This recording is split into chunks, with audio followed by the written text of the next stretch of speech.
चलिए स्टूडेंट्स, हम लोग क्वेश्चन नंबर 6 को सॉल्व करते हैं। देखिए क्वेश्चन नंबर 6 में क्या कहा जा रहा है।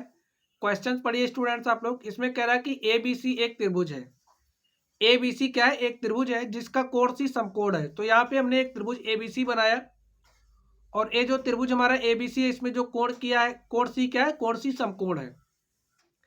कर्ण एबी के मध्य बिंदु। अब आप लोग सबसे पहले समझिए कर्ण होता क्या है। अगर हमारे पास कोई भी समकोण त्रिभुज है, तो जो समकोण त्रिभुज होता है, समकोण त्रिभुज में जो 90 डिग्री का एंगल होता है, 90 डिग्री के एंगल के सामने की जो भुजा होती है, देखिए ए भुजा हमारी क्या होगी? कर्ण होगी। 90 डिग्री के सामने की भुजा हमारी क्या होती है? कर्ण होती है। ये बात आपको समझना है। आगे देखिए, तो ए हमारा ए बी क्या है? ए बी कर्ण है। ए बी के मध्य बिंदु एम से होकर, अब यहाँ पे दिया है जो ए बी है, ए बी का मध्य बिंदु क्या है? एम है।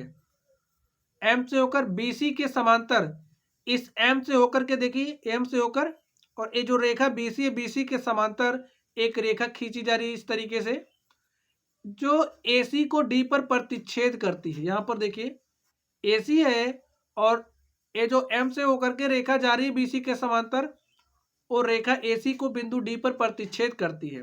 हमें दिखाना है डी भुजा एसी का मध्य बिंदु है। यहाँ पे इस डी को दिखाना है कि क्या है? एसी का मध्य बिंदु है। और आगे क्या दिखाना है? देखिए एम डी परपेंडिकुलर एसी। हमें ये दिखाना है कि जो एम डी है परपेंडिकुलर है किस पे? एसी पे। नेक्स्ट दिखाना है C M is equal to M A. देखिए ए जो हमारा सी एम है, इस सीएम को मैं दिखाना है इक्वल किसके? एम ए के इक्वल दिखाना है, और इक्वल दिखाना है हाफ ऑफ ए बी के, इस ए बी का आधा दिखाना है। तो स्टूडेंट्स आप लोग क्वेश्चन समझ गए होंगे। चलिए हम लोग सॉल्व करते हैं। अब हम लोग देखेंगे त्रिभुज ए बी सी में। लिखिए त्रिभुज ए बी सी में, ए बी सी में क्या है? यहाँ पे जो एम है, लिखिए एम भुजा ए बी, भुजा ए बी का मध्य बिंदु है, का मध्य बिंदु है। ए में दिया है एम भुजा ए बी का मध्य बिंदु है। अब आप लोग ध्यान से देखिए, ये जो हमारी रेखाखंड है एम डी, ये समांतर है किसके? बीसी के। ए बी हमें दिया गया है। यहां से देखिए ए बी के मध्य बिंदु एम से होकर बीसी के समांतर, तो बीसी के समांतर है क्या? यही एम डी। लिख दीजिए एम डी हमारा समांतर किसके? बीसी के हैं। और ए बी हमें क्या है? दिया है, दोनों में दिया है। आगे देखिए, अब ए मध्य बिंदु हो गया और एम डी समांतर बीसी हो गया। तो यहां से ए जो हमारा डी है वो मध्य बिंदु होगा एसी का। लिखिए डी भुजा एसी का मध्य बिंदु होगा, एसी का मध्य बिंदु होगा। और इसको हमने किस आधार पे लिखा? मध्य बिंदु मध्य बिंदु परमेय के विलोम से, मध्य बिंदु परमेय के विलोम से हमने लिखा, मध्य बिंदु परमेय के विलोम से।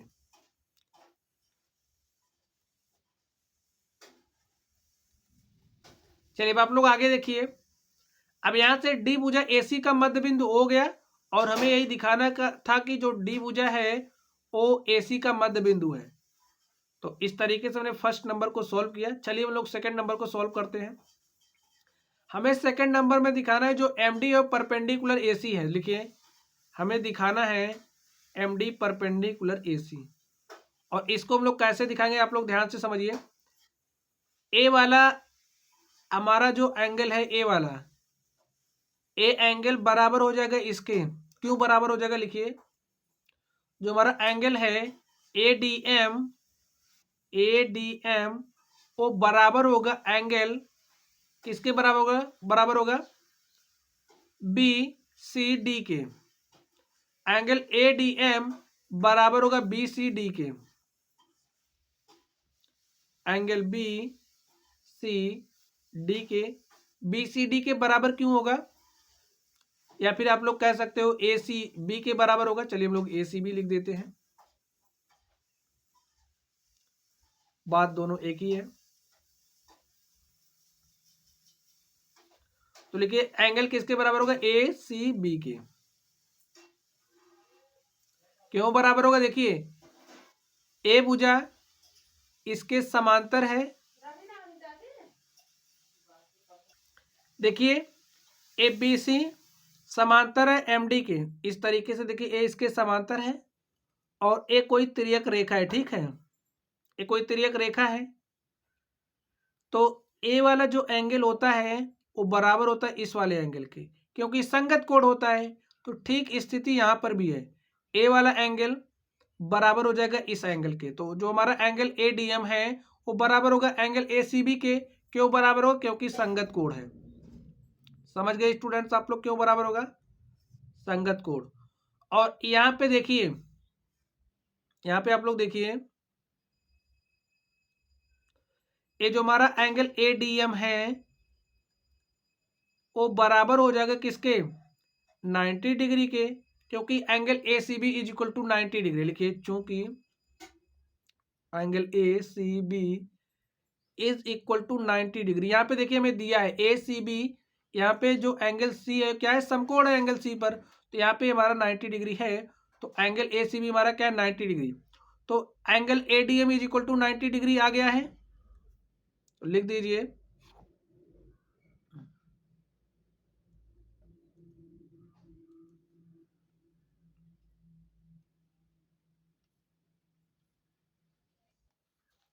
अतः एम डी अतः देखिए 90 डिग्री आ गया ना, तो ये जो एम डी है परपेंडिकुलर है एसी के लिए, अतः एम डी परपेंडिकुलर है एसी पर। तो हमें यही दिखाना है, लिखिए अतः एम डी परपेंडिकुलर एसी। तो स्टूडेंट इस तरीके से हमने इसको सॉल्व किया। चलिए हम लोग इसके थर्ड नंबर पर चलते हैं और देखते हैं थर्ड नंबर का सॉल्यूशन क्या होगा।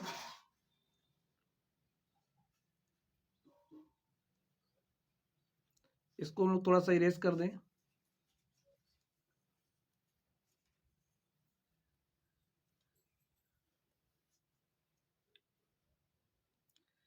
चलिए अब हम लोग देखते हैं त्रिभुज। देखिए अब हमें क्या दिखाना है थर्ड नंबर में,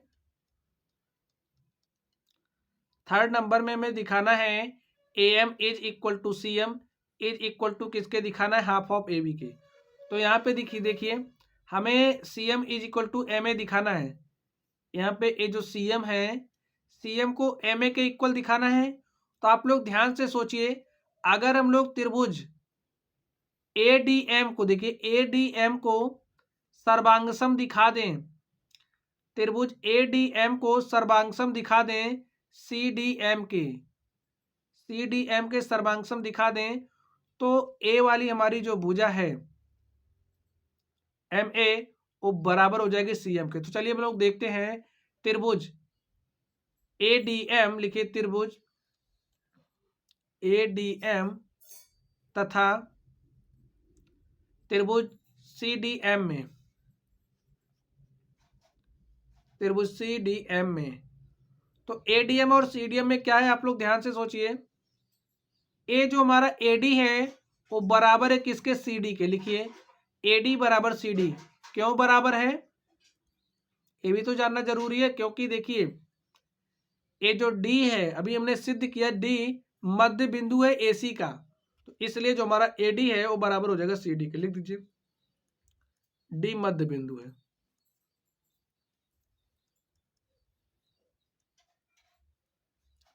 डी मध्य बिंदु। आगे देखिए यहाँ पे अभी अभी हमने इसको 90 डिग्री दिखाया, लिखिए angle A D M, angle A D M is equal to किसके हो जाएगा,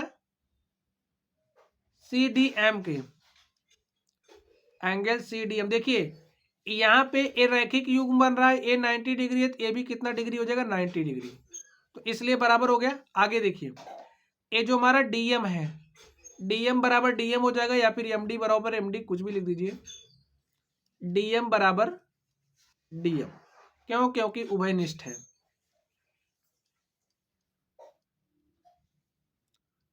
उभयनिष्ठ है। अब आप लोग ध्यान से देखिए साइड एंगल साइड, और यहां पे देखिए साइड एंगल साइड सर्वांग समता की कसौटी लग रही है, यहाँ पे लिखिए साइड एंगल, साइड सर्वांग समता की कसौटी से, सर्वांग समता की कसौटी से क्या हो रहा है यहाँ पे देखिए स्टूडेंट्स, जो हमारा त्रिभुज है, त्रिभुज एडीएम, त्रिभुज एडीएम सर्वांगसम है किसके, एडीएम सर्वांगसम है सीडीएम के, त्रिभुज सीडीएम। तो यहां से स्टूडेंट्स क्या हो जाएगा, हम लिख सकते हैं जो हमारा सीएम है, देखिए सीएम बराबर एम ए, लिखिए सीएम बराबर एम ए। और इसको हमने किस आधार पे लिखा, क्योंकि जो हमारे सर्वांगसम त्रिभुज होते हैं, सर्वांगसम त्रिभुजों के संगत भाग बराबर होते हैं, लिख दीजिए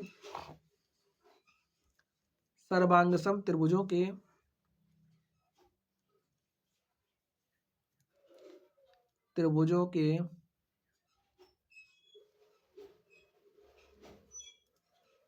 संगत भाग बराबर होते हैं, भाग बराबर होते हैं। तो ये बात स्टूडेंट्स आप लोग समझ गए, हमारा सीएम बराबर एम आ गया, और इसको आप मान लीजिए समीकरण नंबर 1। अभी तक हमने कुछ नहीं माना ना, इसको आप 1 मान लो। अब आगे देखिए, यहां से ये जो हमारा ए बी है वो बराबर किसके है, या फिर हम कह सकते हैं जो हमारा एम ए है, देखिए जो एम ए है वो बराबर किसके होगा, हाफ ऑफ ए बी के। हाफ ऑफ ए बी के बराबर क्यों होगा, क्योंकि एम मध्य बिंदु है ए बी का, चूंकि एम मध्य बिंदु है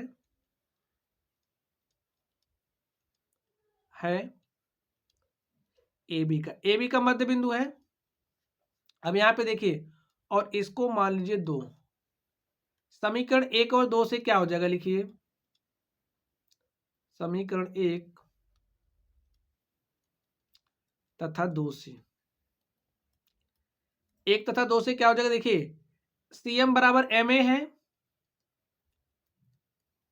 सीएम बराबर एम ए है, और यहाँ पे जो हमारा एम ए है वो बराबर है हाफ ऑफ ए बी के, तो एम ए के स्थान पे लिख दो हाफ ऑफ ए बी।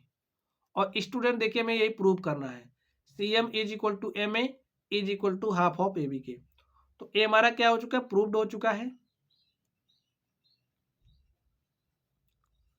तो स्टूडेंट्स इस तरीके से हमने इस क्वेश्चन नंबर 6 को सॉल्व किया। तो चलिए गाइस आप लोग पढ़ते रहिए, अगर आप लोगों को कोई भी डाउट हो तो आप लोग कमेंट बॉक्स में कमेंट करना।